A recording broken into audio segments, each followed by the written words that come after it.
अगं पण पहिले या मधला एक अक्कल नाही, या अभेला काय नको वय, त्याला जाऊ नको म्हणायचं सोडून त्याच्या बरंच गेलाय. अरे असं पोरीला वाटत अडवताय. खरंच अभे, लाज वाटते मला तुझी मैत्रीण म्हणून घ्यायला. आजवर सगळं माफ केलं पण एक आवाज करणार नाही. तुझ्याकडनं मला ही अपेक्षा नव्हती.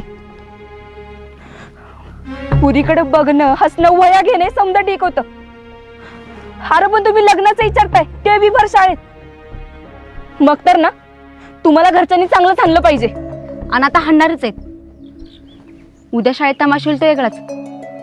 अरे तुम्ही गावाचं नाव करायला गेला होता ना, एवढ्या स्पर्धा जिंकला, नाटकात जिंकलो, आणि आता हसलं करता वेर. आता गावातली तर चांगलीच नाव असेल की तुम्हाला. यांची काही चूक नाही, त्या ज्योतीला अक्कल नव्हती. तिनं कशाला जायचं सरांकडे? थोबडच बुडून बघ किरण्या. अरे पोरीच्या जागेवरून विचार कर की. तिने तरी सरसनी सांगितले मी असते ना मुस्कडलं असतं ते बी भर शाळेत. मग तिनं मला चॉकलेट कशाला द्यायचं आणि पेन्सिल कशाला घ्यायची माझ्याची? बोर्ड हसायचं तरी कशाला? म्हणजे आम्ही पेन्सिल घेतली, तुमच्याकडे बघितलं, बघून हसलो, त्याचा असला अर्थ काढताय बे तुम्ही. अरे मग तुमच्या असल्याच गुणामुळे ना तुमच्याकडे साधं पोरी बघत सुद्धा नाही.